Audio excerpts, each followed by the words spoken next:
Italian Wine Podcast. Chin Chin with Italian wine people.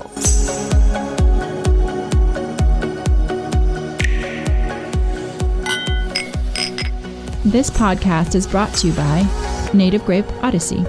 Native Grape Odyssey is an educational project financed by the European Union to promote European wine in Canada, Japan, and Russia. Enjoy! It's from Europe.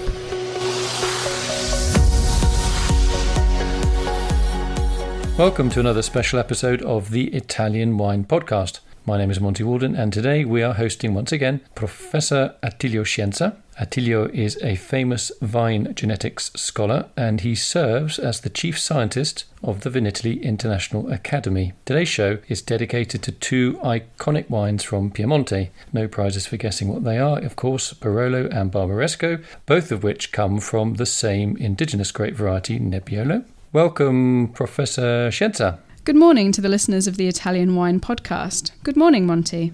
So why are Barbaresco and Nebbiolo considered so important, and why does the Nebbiolo vine perform so well in the Langhe? Is it soil conformation, geology, topography, climate, the vine itself, or a successful combination of all of these factors? The territory of the Langhe, which derives from a Celtic and then Latin word, and which defines a crest, a narrow and elongated territory, is certainly an example of how the soil and climate conditions have become the foundation for the quality of this wine. The quality, or we can say the fame and sensory characteristic of these wines, Barolo and Barbaresco, are linked to many factors, but in essence they have a long history, a history made up of many experiments. They are the result of a long journey that Nebbiolo has made, not only from a viticultural and enological point of view, but also from a cultural one. The characteristics of these modern wines are very different from those wines of the early 1800s or late 1700s, and, of course, their reference model was a Burgundian model which inspired the first wines of the new period of production. How has the geology and topography of the region changed over time? What are the most common soils found in the vineyards of Barolo and Barbaresco? Barolo and Barbaresco are very particular territories because they are at the bottom of what is called the Tertiary Po Valley Basin, which was formed when the Alps were formed as a result of pressure from Africa on Europe. The Alps had left a strong depression in the front of them, which was then filled by the Adriatic Sea. The Adriatic Sea reached the present territory of Barolo and Barbaresco, and with its presence caused important accumulations of marine origin sediment. However, other soils have also developed on top of this marine source material, which are of a heterogeneous origin, as they say, fleesh. This is the result of the demolition of the Apennines and the Alps surrounding the Tertiary Po Valley Basin. This has led to the creation of very different soils in terms of the physiochemical composition, where layers of sand alternate with layers of clay. Therefore, the geological phases, which are numerous and alternating throughout the Tertiary era, have created very different conditions, which are identified in some types of soils. Examples might include the clays of Sant'Agata, which are those of La Mora, where their blue clays are characterized by very heavy structure, which in turn translate into wines referred to as having great structure. Or with the soils that derive from Tortonian, this is also a tertiary geology. However, where the sandy aspects prevail and therefore the soils give rise to more elegant wines, they are more fragrant, but with a lesser structure than that of the more clay soils. It is a great mix of climatic and pedological characteristics that gives rise to a wine where only the Nebbiolo vine is found. So what has the greatest influence on the character of Nebbiolo, altitude or appearance? These marine sediment deposits, and other deposits, so to speak, originating from the landslides that derived from the Alps and the Apennines, have been affected by the processes of erosion and accumulation in different ways. Naturally, these processes of erosion have created valleys with different exposures and have uncovered, through the phenomena of erosion, a whole series of horizons where the presence of clay and sand interact with altitude and exposure. A very large number of vineyards are therefore created, which we can define as cru, where the soil and environmental components interact to give rise to very different wines. Naturally, Nebbiolo lends itself magnificently to this interaction. It is a vine that is very sensitive from the point of view of interaction with the soil and climate conditions, and this interaction manifests itself it expresses itself in very different wine characteristics. There are not many varieties that are so sensitive to interactions. Perhaps Sangiovese, perhaps Aglianico, but in Italy there are few that are able to capture these subtle environmental differences, thereby expressing very special aromatic profiles. There are, of course, aspects linked to the climate, and therefore to the altitude of the various vineyards. There are aspects linked to exposure, and here, of course, sori have a particular role to play. These are the top parts of the hills and have been strongly affected by erosion. We can imagine the territory of Barolo and Nebbiolo as a quadrilateral crossed by a river, and the two sides of this quadrilateral are profoundly different. On the one hand, more clay soils, and the other, lighter soils. And this naturally gives rise to very different wines. It is not only the geological composition that makes the difference, but also the climatic conditions. Climatic as in altitude, as well as the exposure. These help to make these sori. These are the determining and discriminating elements of these quality peaks. Sori wines, at least in the past, now with climatic change things are not as severe as then, were the lands where the grapes ripened better, and therefore where the wines had a higher level of alcohol and structure. What effect does the structure type and pH of the soil have on the choice of rootstock for Nebbiolo as regards the expression of the vine, the taste of the wine, its colour, its ageing potential? Well, these different soil characteristics force the winemaker to make very careful choice of rootstocks. They are not soils that have great limiting problems. We do not have so much active limestone to determine the problems of chlorosis. We do not have soils that are too clay or too sandy, which can cause problems like root asphyxiation or lack of water during the summer. The choice of rootstock is determined, above all, by the balance that the vine grower wants to have in his vineyard. Therefore, in the looser soils, the more sandy the soil is, he would choose slightly more vigorous rootstocks, while in the more clay and naturally cooler soils, in the sense that they better maintain humidity during the summer, he would choose slightly weaker rootstocks. The main rootstock is 420A. It is certainly the rootstock that guarantees that the Nebbiolo has the best balance, making the most of the soil and climate conditions of the denomination. However, there are other rootstocks that are used in very special cases, such as SO4, where the soils are less fertile and therefore need greater vigour and perhaps even greater precociousness if the vineyard is located at a higher altitude. Then we have some cases where greater tolerance to drought is required in looser soils, in the more exposed soils. Perhaps in this case, the 110 Richter would be better suited. So before planting a vineyard, what steps must wine growers take to make that successful? Replanting is always a very complicated operation because of the consequences, very often, that the previous vineyard has on the new vineyard. The vine is not a plant that suffers from soil fatigue. It is not a plant that produces toxins or substances that may interfere with the new vineyard. However, it is necessary when replanting to clean the vineyard very well, ensuring the removal of remains of existing plants. Then remove all the roots and, if possible, leave the soil free from each plant for a couple of years. In this case, in these 2 years, cereals and legumes are grown, which can be very important precisely to restore the quantity of important organic matter and restore the soil to biological life. The organic substance is perhaps the crucial element in replanting, because the vineyard has occupied the land for 20-30 years and is a vineyard that has exhausted not so much the soil and mineral elements, but the biological life and, of course, the organic substance. This must be regenerated with manure if possible, which is not always easy to get, even if some winemakers have very wisely organised themselves to raise livestock, not so much to obtain meat or milk, but to obtain manure. This is a fundamental element to restore continuity to viticulture in these territories. Of course, the important and critical element is the choice of rootstock. The 420A, for example, cannot be used in replanting because it suffers from soil fatigue. What are the pitfalls for wine growers in the cultivation of Nebbiolo? For example, the stress caused by excessive heat or the abundant harvest, and also considering things like Botrytis cinerea or grey rot, downy mildew or peronospora, oidium, which is powdery mildew, and esca.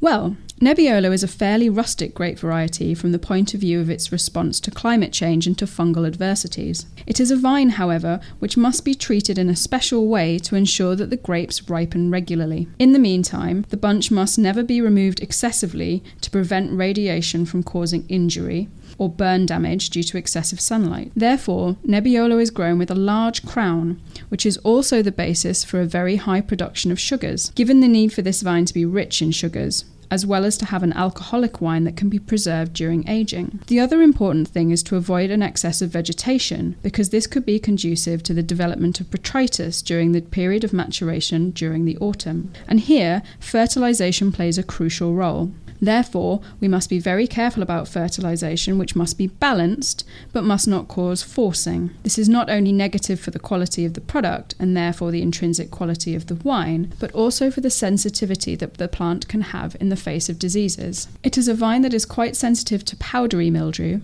less so to downy mildew, and has a good sensitivity to esca. Fortunately, however, it is not very sensitive to the golden flavescence, which is currently a great problem for winemakers. They cultivate Barbera in a particular way, and therefore, from this point of view, it is quite immune to the adversities that cause serious damage in Piemonte. What are the genotypes and phenotypes of Nebbiolo, and which ones are found in Barolo? Well, the genetic history of Nebbiolo is very complicated because it is a vine that is cultivated not only in the Barolo area but also in western Piemonte, in the area of Gemme and Gattinara, and also in Valtellina. The name Nebbiolo is not linked to the word fog, as was thought in the past. It was thought that this vine loves fog for harvest. It is a very late vine. It is probably linked to the old names of Nebbiolo in different places. For example, the Spanna in the area of Novara and in the area of Val d'Orsola, which is a small valley but which has very ancient viticulture with the name of Prugnet. What do the words Prugnet and Spanna mean? Well, they have an important semantic meaning because they make us understand that the name of Nebbiolo derives from the attribution that the ancients had given to this vine by tying it to a spontaneous plant, the Prunus spinosa, which has very dark berries but is covered with very light bloom, which gives this idea of grey on the berry. Then Prugnet is the calling card of this plant, and Spanna comes from the word Spionia. Spionia is an ancient name of a variety cultivated in the Po Valley in Roman times, as described by Marshall. But in fact, the Prunus spinosa is also linked as the origin of the name. Therefore, Spionia is from Prunus spinosa. In fact, the population of Nebbiolo is genetically quite articulated for these three great origins. We do not have a very precise pedigree on its origin, but we know that in its DNA are preserved many varieties, some cultivated in Valtellina, some in Alba, some in Novara. So this vine is really the result of a series of spontaneous crossings that took place involving the vines of these three areas. The Buberasco is probably the vine that brought most of the DNA. Over time, the tradition of Barolo and Barbaresco has isolated some biotypes that were qualitatively very different, including Rosé, which is not a pure Nebbiolo but a cross. The other two biotypes that were cultivated, Miquette and Lampia, were considered variously qualitative. Usually Miquette was preferred because of the small size of the bunch, and therefore for a better capacity of accumulation of anthocyanins and sugars. With the clonal selection and rehabilitation of these clones from viruses, people realised that the morphological and productive differences of these types of Nebbiolo were deeply linked to the presence of a virus, which is responsible for the foliar curl that caused a substantial change in the morphological characteristics of these biotypes. When these biotypes were healed so that they could be homologated, otherwise they could not be homologated as clones, all these differences practically disappeared. Currently, there are many Nebbiolo clones produced by both the University of Turin and by the CNR Centre, and also by some nurserymen who have really offered the wine growers genetic material of the highest quality in recent years. Let's talk about pruning. How is Nebbiolo pruned in Barbaresco and Barolo? Is it spurred cordon or cane pruned to Guyot? And why do growers make the choices that they do? Nebbiolo is a very vigorous vine with a low basal fertility that needs to be mature with a very developed foliage because it has a long internodes. So the choice made by the Alba wine growers is quite compulsory. In the meantime, rather long distances of rows are necessary, 2.2 metres, 2.4 metres, 2.5 metres, both to guarantee good mechanisation, but also because it is essential to have very high canopies. If I were to have very narrow rows, very high canopy must be avoided in order that the canopies do not shade the nearby row. So, if I want to have very high canopies, I must have rows with proper distances.